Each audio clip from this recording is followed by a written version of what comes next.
Hi, everyone. Welcome. Welcome to our Chapter 7 book study, the Rupert Spira book, Being Myself. My name is Bill Free, as most of you know, and thank you for joining with us. Very excited about this week's book study, and we have another new co-host that I was just getting to know in what we call the virtual green room, and it's Jenny Sheehan. And Jenny, thank you for being here. We're so grateful that you're part of this book study and that you said yes to Chapter 7. This is Augusta. We tend to call her Gus, and she's just saying hello too. Oh, good. Well, welcome, Hi. welcome, Gus. You just chime in whenever something speaks to you. Yeah, there it is. Gus is part of this book study today. Well, welcome everyone, and thank you for being part of this. And if Gus does keep barking, just mute if you can during that time. And we're looking at Chapter 7, the Unveiling of Myself.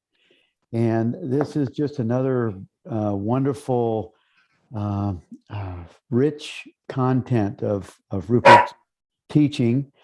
And for most of you, if you look at your email, you probably got a little PDF file for a revised schedule. We just changed the schedule based on Rupert's travel, and he won't be here February 9th. So week after next, he won't be here. And so that we keep all the chapters in and the co-hosts in the same order, we're going to spend that week, February 9th, looking at all of the questions and the great comments that were posted in the chat for the last 6 chapters.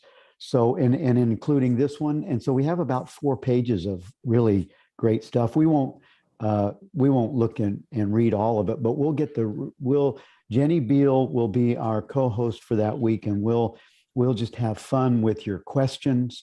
And some of the questions, if they're for Rupert, we'll defer them for him. And otherwise, we'll just have a fun week after next, when Rupert was scheduled to be here, but he's been moved to March the 2nd. And March the 2nd will be a 2-hour book study. We're going to have the opening at 12 p.m. And we're going to have our book study for that week with Jiffy Reed. And then Rupert will show up at 1, and he'll answer questions and be with us for at least an hour. So that's the change up in the schedule. And thank you for taking the time to let me share that with you. And let's get started with Chapter 7. So Jenny, the Unveiling of Myself, tell me what would you like to share about the chapter, or just the opening page? Right. It's almost, you can't just skip through anything. And just to start with the title of the paragraph, again, Rupert reminding us the unveiling. We're not have to pull it up out of the underwork. It's just veiled our remembering and knowing of our true self. And an analogy popped in my mind. Have you ever gone in your closet and found a pair of shoes that you totally forgot existed?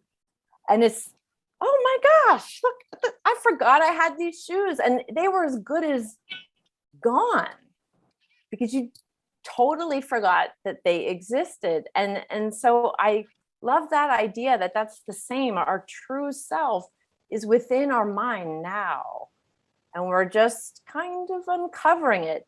And it might be like layers of gauze off a zombie, but it also just might be a little dusting of, pretty little lace curtain that is there. So it's a very hopeful chapter. Yeah. I like that. And that is it's that thin, so to speak, and yet it's often missed easily because because it's right here, right? Right. Yeah. Totally. So the first paragraph reads, the sense of being myself is an opening in the mind through which we may pass on our return home from the adventure of experience. And there's two things that really jump out at me on that first paragraph. I love the subtle statement that says the sense of being myself. So we all have that sense that there's more. Even from a small child, I can remember at 11 years old going, is this all there is? Just, looking at the sky, 11 years old. And I'm saying, so there's that sense that we all carry that there must be more than this. And then the other thing, I love the statement, the adventure of experience. Yes. Yeah.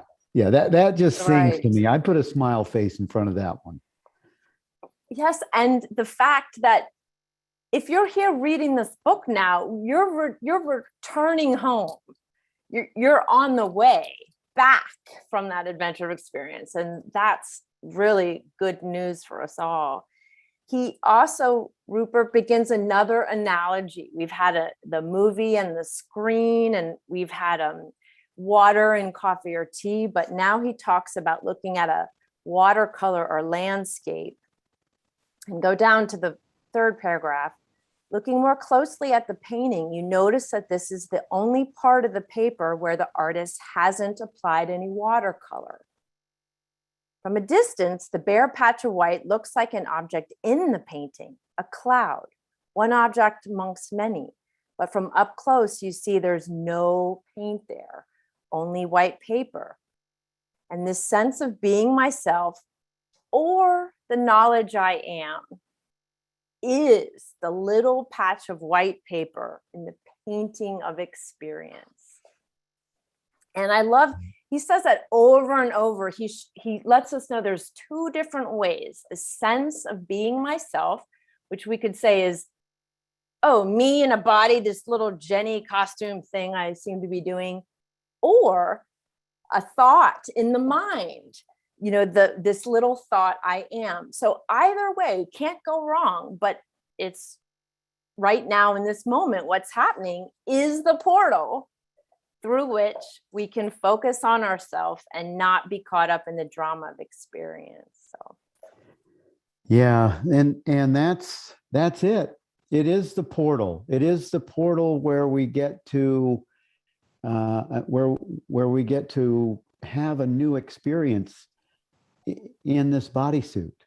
We get to have a new experience in this bodysuit, and not be pulled by those by emotions. Not, I mean, it happens until it doesn't, because it doesn't. You just don't read this kind of content and go, okay, done, bam. but it can. It doesn't. It seems rare, but it can. Yeah, I don't know anyone yet.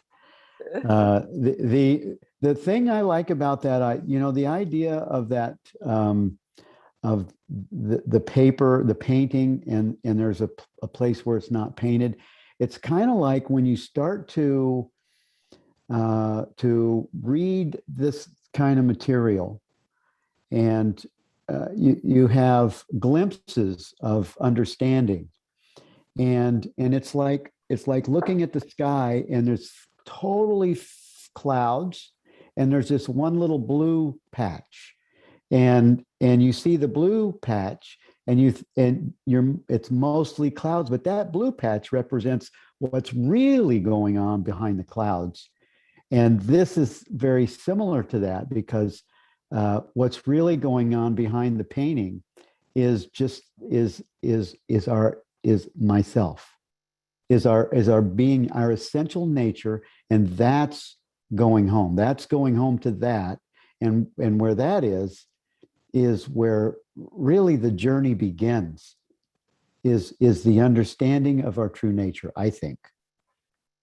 Absolutely. That was a beautiful analogy that you mentioned when you were 11 years old, but many of us have looked up at that sky and had the same sense of what is really going on here. So thanks for sharing that. So there's comments on the board, and we'll look at the comments in about in a 10 or 15 minutes. Thank you for putting your comments or questions there, everyone. And I have to tell you, we have some great questions that are carried over from those first 6 chapters so far. So I'm really looking forward to what we're going to share week after next. It's going to be great. So, Awesome. Jenny, did you find anything else on that page 63? Would you like to turn the page and see what's on 64? Well, it's all important, but if we go to the bottom, just what we were talking about, when we are absorbed in the content of experience, when our focus is on the cloud or just on the painting, we seem to lose touch with our being and are thus deprived of its innate peace and joy.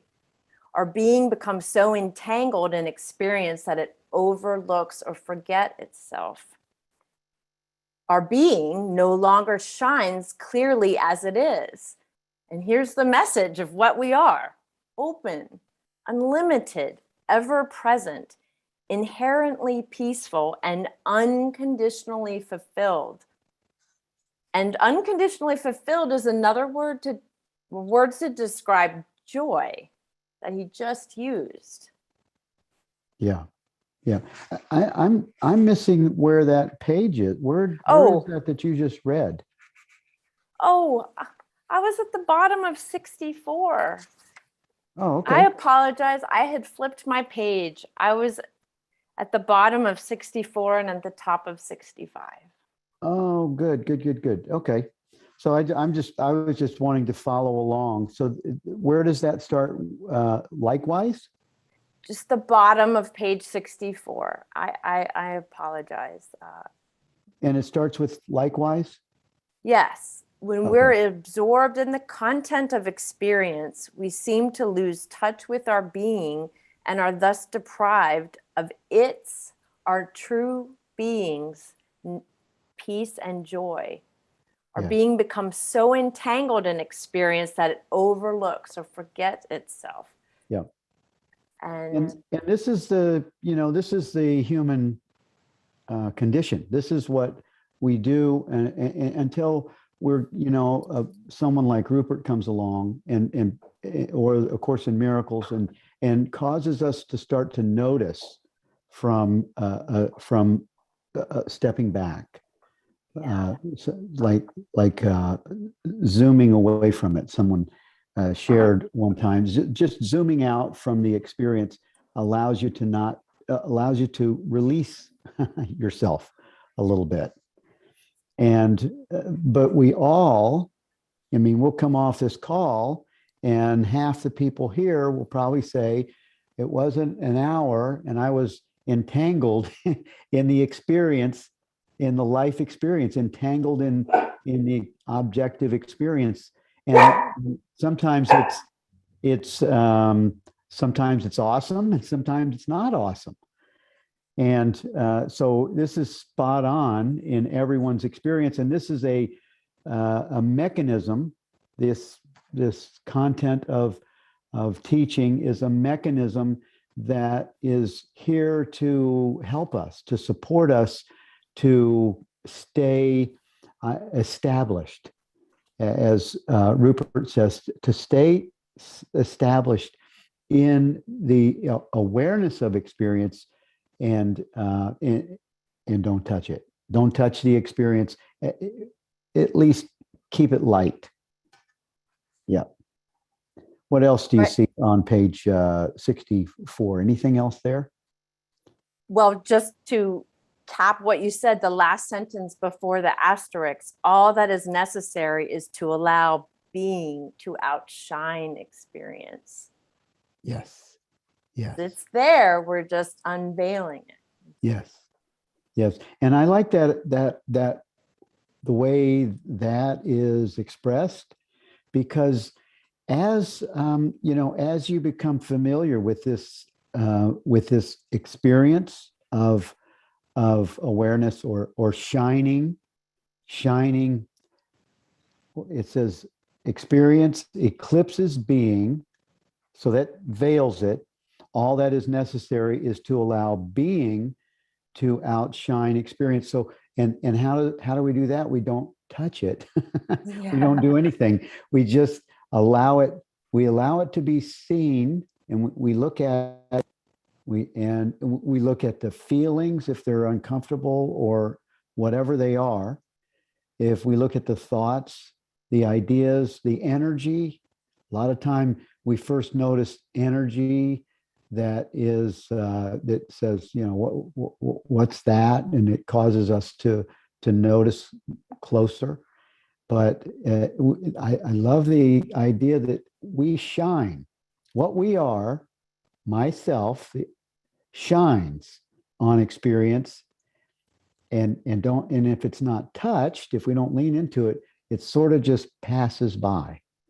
It sort of just melts, or at least if it's extremely something like a chronic sensation, it may take a while.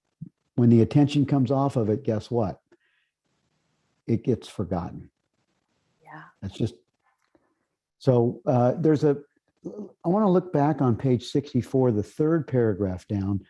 Rupert says, our being pervades all experience, in the sentence just above that. But the third paragraph, he says, however, just as the paper is most visible when there is no watercolor covering it, so our essential being is most easily accessed at first through the simple feeling of being myself, or the knowledge I am.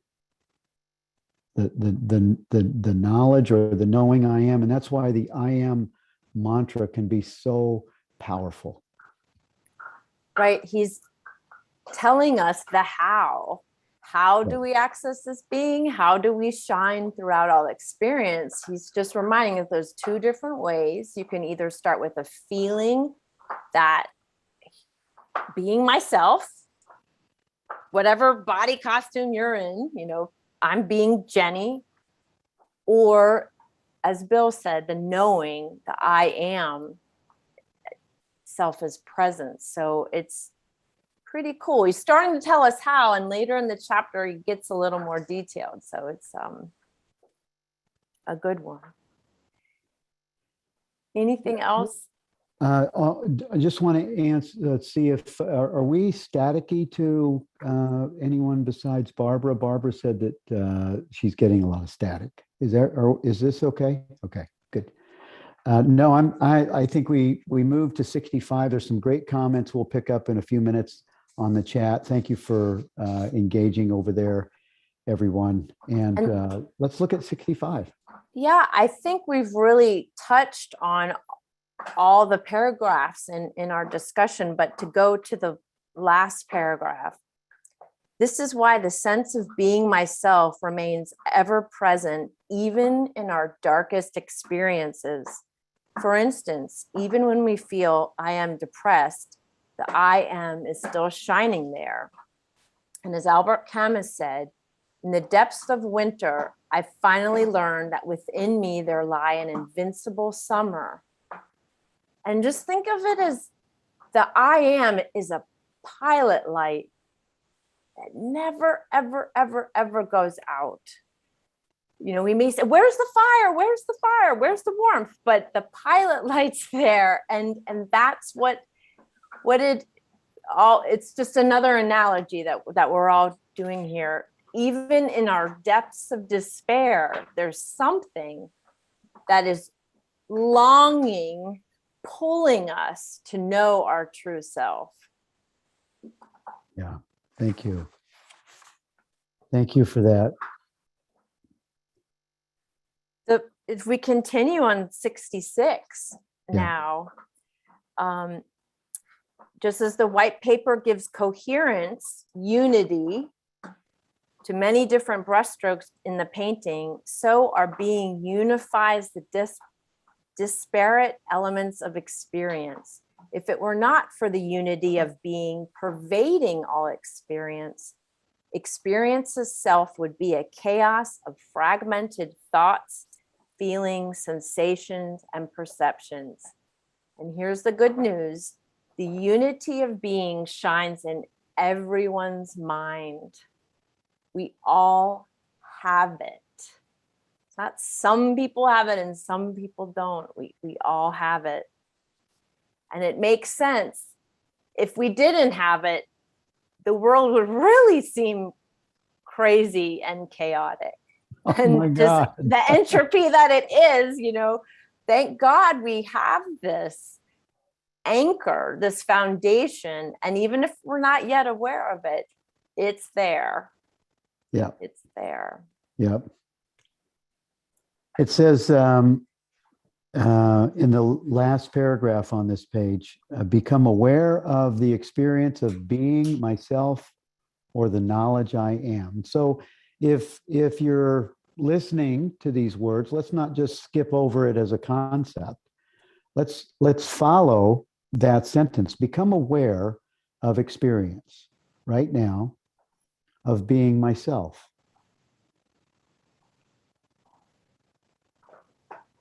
And pause right there. This is becomes a new default.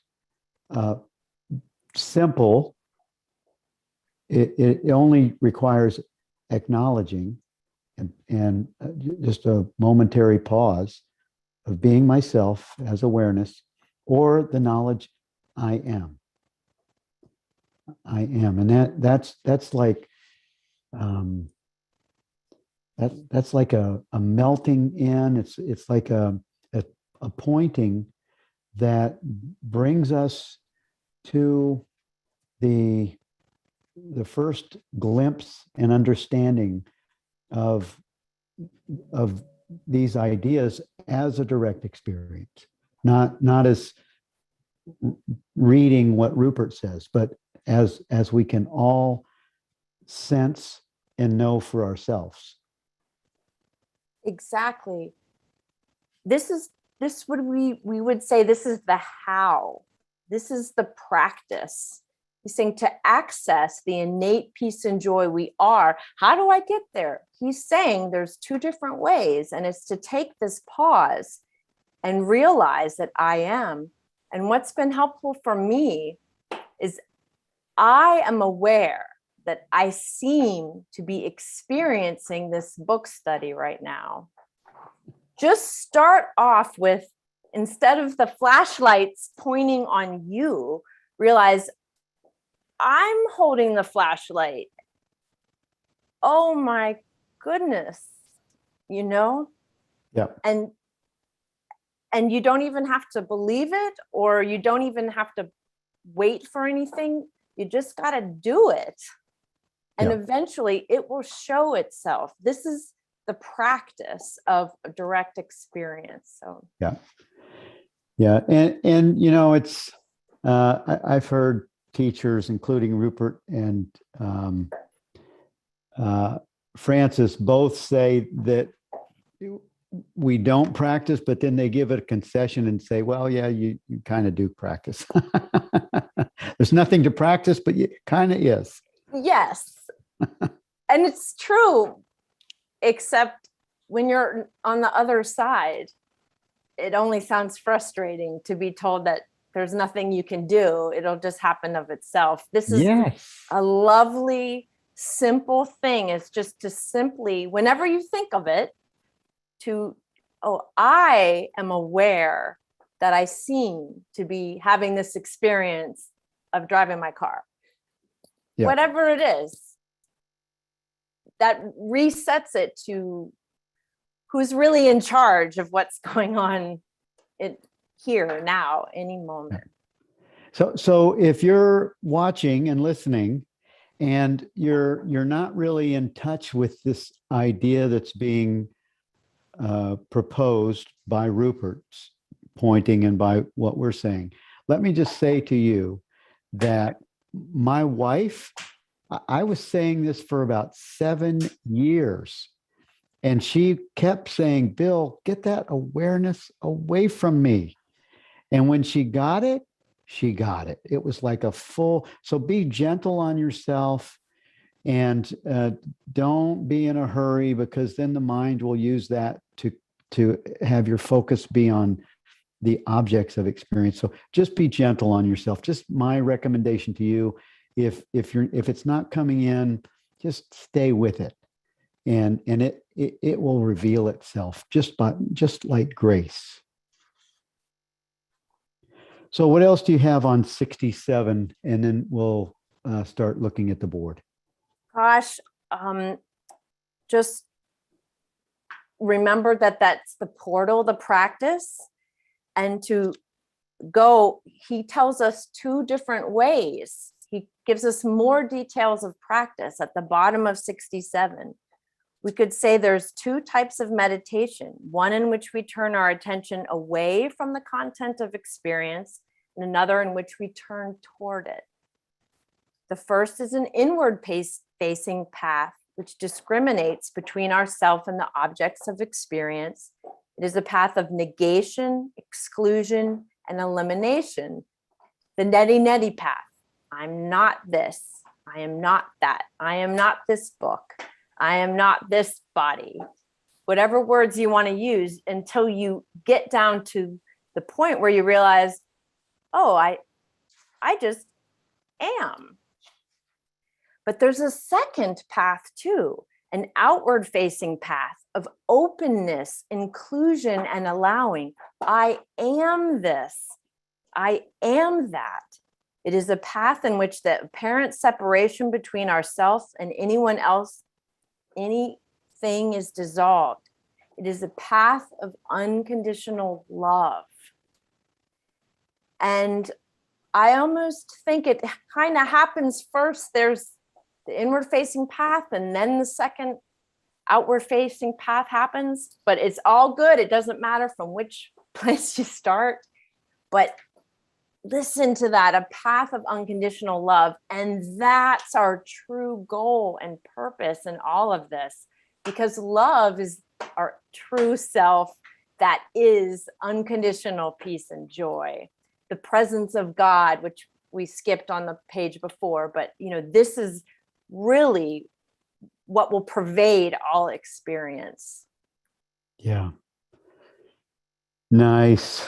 Really, really well said, Jenny. Thank you for that. And there was there's a paragraph, the 3rd paragraph down, that he speaks about being the 2 steps. He describes the 2 steps, step 1 and step 2. He talks about step 1 for a couple of paragraphs, then he moves to step 2. And before we go to the chat, I just want to look at the 3rd paragraph down on page 69, where he talks about step 2. The outward facing path is the means by which we recognize that our being is shared with everyone and everything.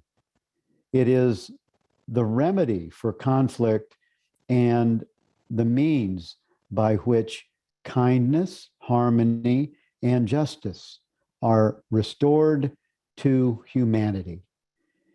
And that's just a resounding equality and no exclusions. And what happened with me with this outward facing path came from being at one of Rupert's 7-day retreats at Garrison. And when he came, he brings you through the meditations, in the morning sessions, and then in the afternoons are the Q&A. But coming out of, I guess probably about day 3, coming out of a meditation, he brought us into the outward facing path. And he brings you from the awareness of experience and several hours of meditation to then open your eyes and include all of the objects of experience while you found yourself established as awareness, as the awareness of being, and then include all the objects of experience. And that is a visceral experience. That is a real direct experience of what oneness is, and what that idea of equality, or the harmony, where you become this identity that you find yourself as myself. It realizes itself as one with all the inanimate objects, as well as the awareness of the experience. Absolutely. And it's beautiful, because what seems as a selfish journey I'm taking because I want inner peace is actually about world peace, because it goes outward and includes everyone and everything. And it becomes the most unselfish thing you can do. Yeah. It's just a beautiful thing. And I know it's time to look at comments, but I just wanted to say that very next paragraph, Rupert makes a clarification, a caveat, we could say, to everything he's already said. Experience itself is not inherently problematic. It is only when we abstract ourselves as a separate, independently existing entity or self that a situation becomes a problem. So this is where we, in not judging something or bad as good, whatever experience we're seem to be happening is exactly what it's supposed to be in that moment. And if we can pause, that separate self-ego wants to judge and label it. If we just pause, as Bill said, regain presence, that I am, all experience is just fine, and we'll be okay through it all. It's not bad, no matter what we think it is. Even if something's like, well, this isn't spiritual, look at me searching for the next best Netflix to binge. It's like, no, it's just the experience I seem to be having, and it's not inherently problematic, whatever it is. Yeah. It does take a gradual understanding to be established in these ideas. I would just say that. And going to the chat board, I love there's a lot of comments. We'll look at the questions. First question from Amy about A Course in Miracles speaks about dissociation. There are times when I'm going to myself, releasing all that I am not, and I begin to feel that I am dissociating from myself. Can we discuss the difference between finding the true self, which is letting go of all we are not, and dissociation? I would say that this question probably should be moved over to Sunday, where I do a Course in Miracles Q&A on Sunday at 3 p.m. Eastern. And to answer one part of the question that's relevant here is the true self is what we're speaking of, and what Rupert is speaking of. Rupert is speaking of being myself as the true self. And when our attention is focused on being myself, then all of these other activities of time and space, or of experience, all of those things are resolved as we're established as being myself. And that seems to be the way, that's just the way it works. It's that light that shines on all experience. It sort of dissolves the conflicts. It dissolves the duality. It dissolves the preferences and comparisons. And in its place, wisdom comes in in actually dealing with these experiences in a time and space bodysuit. It just works like magic. And I said, is it this chapter or the next chapter? But Rupert addresses that a little bit, Amy. He said that sometimes there may be an experience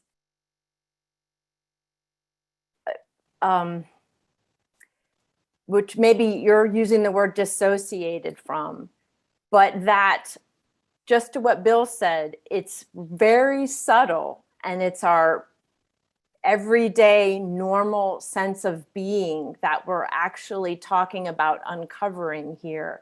So it may not be accompanied by, musics and songs and angels and visions and colors and, or an out of body experience, that it's actually the simplicity of being yourself now, here, this moment. That's what Rupert's going for. Yeah.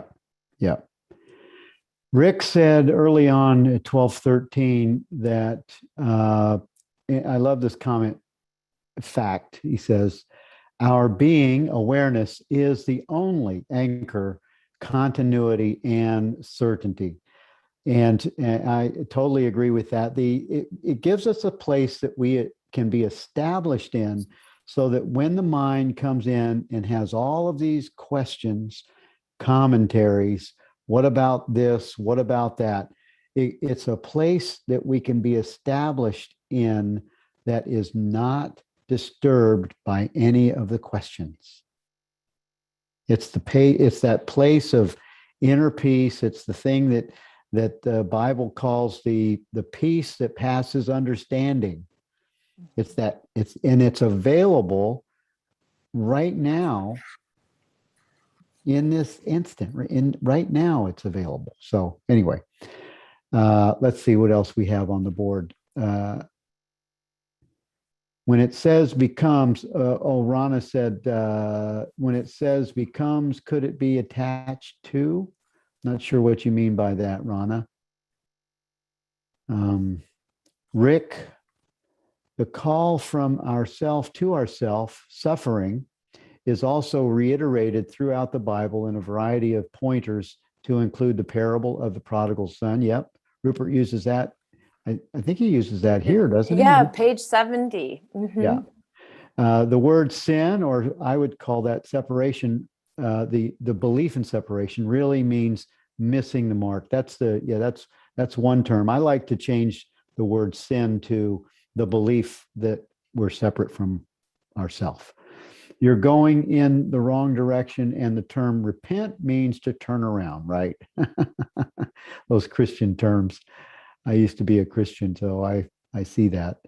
Okay, so comment from Rick: there isn't a separate entity that must turn around and investigate our true nature to know peace. Rather, there is only the one essence itself, awareness, that elects to turn around and notice itself, and momentarily stops playing hide and seek with itself.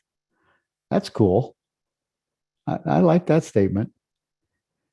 And then let's look at one more here at 12:22. Jenny, it says, I understand the spiritual words such as witness, being aware, awareness, being myself. However, I struggle with the word being, or I am. What is the metaphor for understanding being? What do you have for that, Jenny? Yeah, what became helpful to me was study of English and any other language. Literally, the verb to be.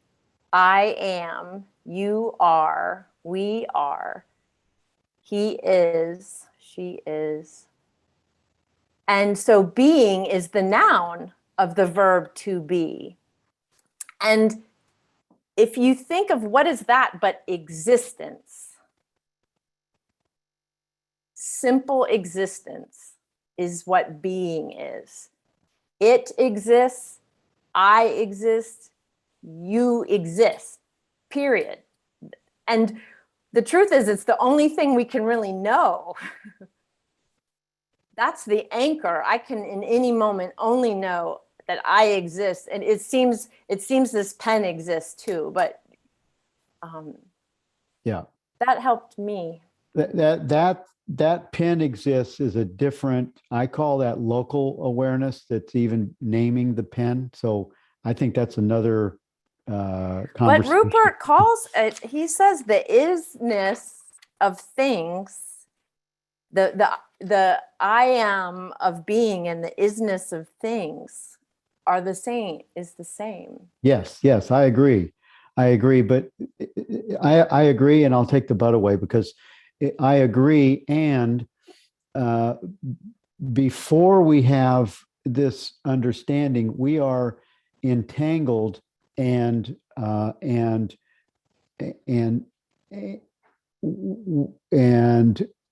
involved, completely involved in the objects of experience. And we think that the body mind, personal self, is aware of the objects of experience because we don't know yet that awareness is the absolute I am presence. It's the essence of being that is the true awareness. Before it's a belief or before it's localized and given, there's an awareness that doesn't have a label. When awareness gives activity to the personal self, or gives when awareness moves or I guess inspires the mind of the personal self takes credit for then naming what awareness is aware of.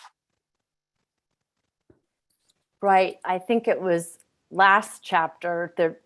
It's all a concession. We really can't even talk about what it is we're trying to, because existence just is. And Rupert says, the common term I is a reference to that. It's just a common day, every language. Whenever we say I, we're tapping into that root of our existence. Yes. Which just is. Of being. And Jenny Beal said, Andrew, being means your essential reality. And as soon as, even Jenny, Sheehan, even when we use the word, even I is putting something on what has no name or letter. Yeah. That's why we need to sign. If we just. No, yes. So let's move on and look at page 70. Right. Here's the, to get back in touch with suffering. I think Rick mentioned, suffering is the price we pay for forgetting on page 68. On the top of 70, having tried for most of our life to relieve our suffering through the acquisition of objects, substances, states of mind, activities, and relationships, we eventually come to understand that the belief in being a separate person is the sole cause of that suffering. And we have the lovely prodigal son analogy, where eventually turns to face his father as we begin to question the person we seem to be. We become profoundly interested in who we are. This is where we are, everybody. We're here now. It becomes clear that our suffering will not come to an end until this question is resolved.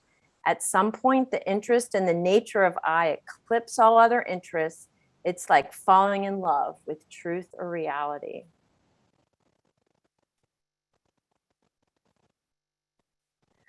If we just continue a little bit further, I just wanted to give a shout out to Susan, who helped make it so clear to me in the last paragraph. Again, Another analogy Rupert uses, just as nothing happens to John Smith, to our true self, to our innate being throughout the dreams of this body experience, of this world experience, of the Jenny experience, to the drama of King Lear, nothing happens to our essential being. Nothing happened to our essential being. And it doesn't become ignorant, and it doesn't have to become enlightened. We're just simply unveiling the false beliefs that have eclipsed it from our awareness of it in mind. Yeah. Yeah, I really appreciate the way you emphasize that too, Jenny. Thank you for that. That was well stated and expressed. And just for some of you guys that don't know the background of Jenny, she's a physician. She's a scientist, and she has actually gone from being an anesthesiologist to actually prefer to learn and teach these ideas. So we're talking about someone knows a little bit about the body-mind system. So I just wanted to sort of give a shout out to your background, Jenny, so people would know that there's a little more there than just, even though you're new to Rupert, there's some clarity in seeing the way the human experience and nature of the human idea of the body mind. So I want to mention that. And then there's a hand up. Connie has her hand up, and let's just ask Connie to unmute your mic. And what's your question, Connie? My question is, as far as the I am and being a creator, as far, when we say I am, and I've kind of been taught that our words create and are very powerful, right? So when we get into this thing of I am sad, you actually in a quantum field kind of put that out and keep the vibration there.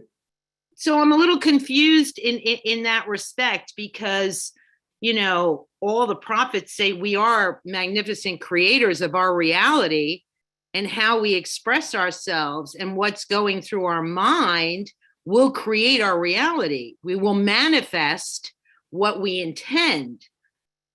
So does this, this would be a better question on Sunday at 3 p.m. Okay. Because this is taking us away from the content of this chapter. Okay. It's moving us into another. So come back on Sunday at 3, and I'll be happy to answer that. And I'm sure there'll be others there that would be a part of that. But the question does make sense, right? Yeah, it's a good question. Okay. And that's why we have these things, so that questions can be answered. But we only have an hour. You know what I mean? Yeah. Thank you. All right. Thank you, Connie. All right. Jenny, okay, Sandra, you have your hand up. Please unmute your mic. Hello, thank you for taking my question. There's something that's been on my mind for over 10 years, and I struggled with it. So I think it fits this chapter. I was having an experience of realizing who I am. I was waking up, and there's this voice that came into my head that said, I am. I didn't know what the I am was. I had never read the Bible or anything. It said, I am, and then it said more than you. And as I do all of this, I still struggle with what that meant. And I was wondering if you have any insight into that. I am more than you. I don't. Well, first of all, I would just, you can't really, I love that I am came forth like Moses and said, I am. Moses is having this inner dialogue with I am, with his essential nature.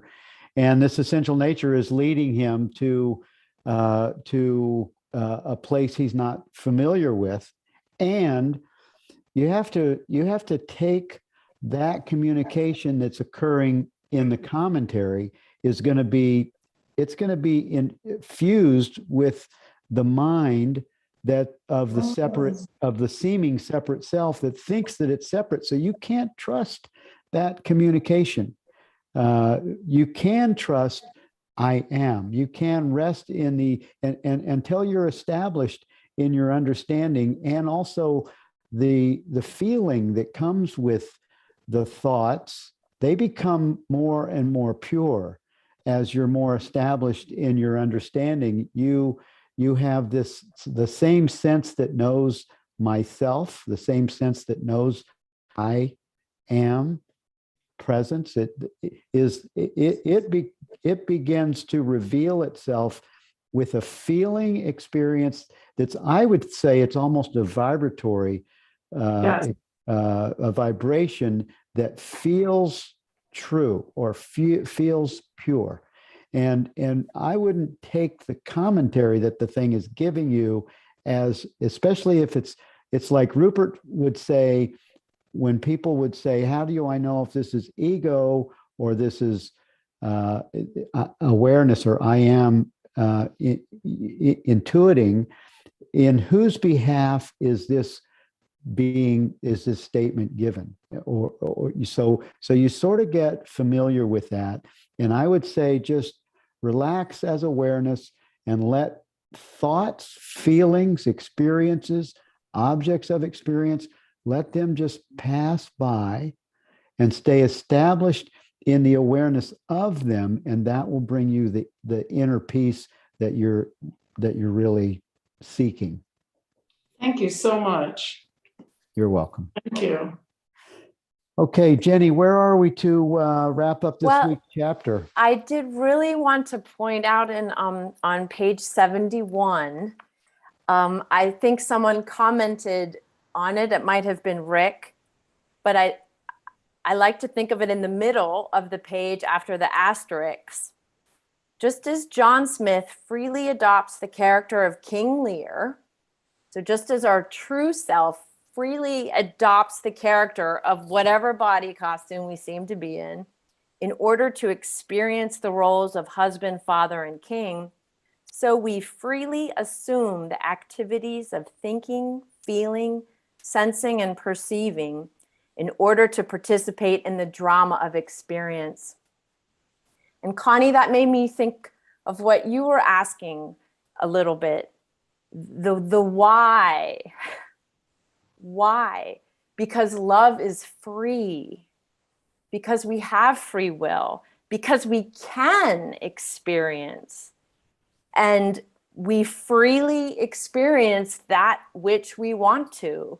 As long as we want to experience something, we will. And it can be as simple as I can lay in bed in a puddle of tears until I decide I'm going to get up and take a shower. You know, that's not to minimize depression or anything. It's just showing that we are free to experience whatever it is that seems to be happening. And that might be the only reason, is because we can. And to finish, so having lost ourself in experience and overlooked our innate peace and happiness, we embark on a search for them, the peace and happiness, in the world, without realizing that all we really long for is to be free of the limitations we have acquired from experience and return to our true nature. And this is the lovely analogy, Dorothy, the Wizard of Oz. She had the shoes the whole time to take herself back home, just like Bill did. It was like a little caterpillar mustache. It's just right here. And, you know, let's all get off this call and set our timers for 2 minutes and just only say, I am, in our mind. And it will reveal itself.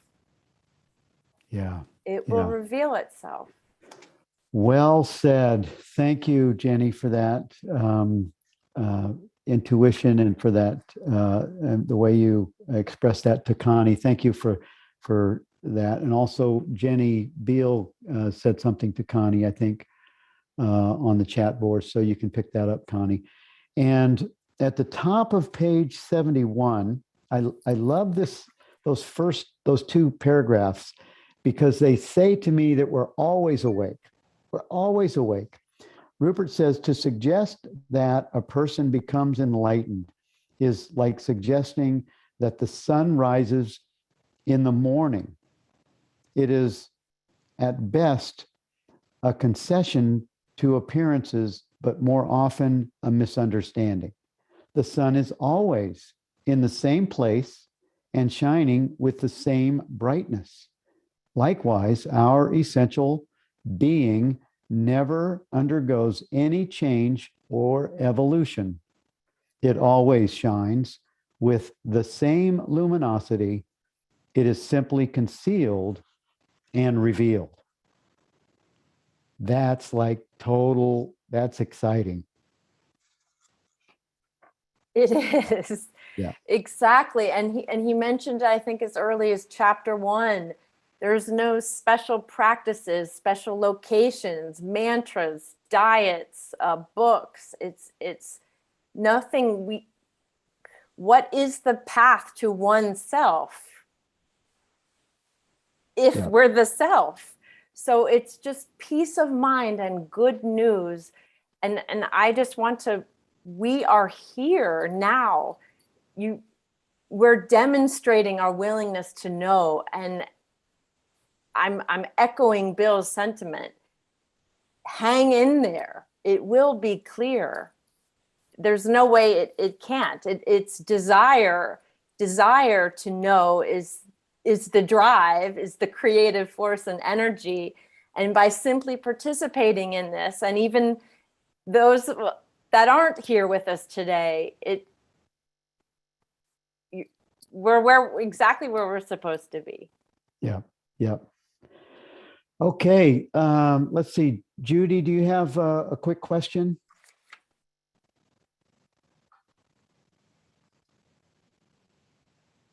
Can you unmute? Okay, there you go. I still can't hear you. I hear you a little bit. Actually, There you are. okay. Actually, it's in response to Sandra's, what she said was that she heard the voice say, I am, and Yes. then I am more than you. Yes. Is that correct, Sandra? Yes. Yes. The first thing that came through me when she said that was that the I am was telling her, I am more than you, meaning you, the body. And that was the first thing that I felt. Yeah. Yeah. Yeah. I saw that too. I did see that too. I just, as that, I am is to be established there. And I agree. I am more than you. However, does I am say that? Say I am more than you? I mean, that's like a comparison. And I don't know if that's not. In a way, but the thing is saying I am more than you as the body for the realization that I am. Yeah. Yeah. Yeah. That could be true. Which is what we all have to realize, is that we are the I am and not the body. Yes. Yes. That could be true. Thank you, Judy, for that comment. And we're going to wrap this up, everyone. And Jenny, we have page 72 to look at. Is there something that you would like to say about that before we close? It's just the chapter ends on a high note that we will establish ourselves in this place and will no longer visit our true self from time to time. We live there. And we will be able, the second to last paragraph, participate fully in experience without allowing it to veil our true nature and its innate joy.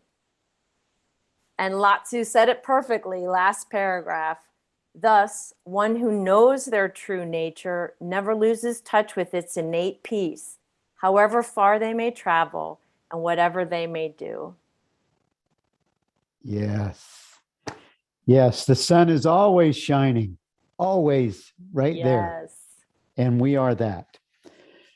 All right. Well, Totally. we're at the end of our time together. Everyone, thank you for joining with us. Next week, we will have Jenny Beal will be with us, and we'll be looking at chapter 8, The Joy of Being.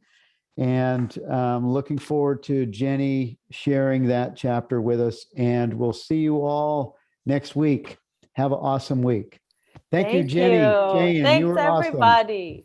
All I right. enjoyed Thank it. you. Thank you. Thank you all. Thank you very Thank much. you. Very, very.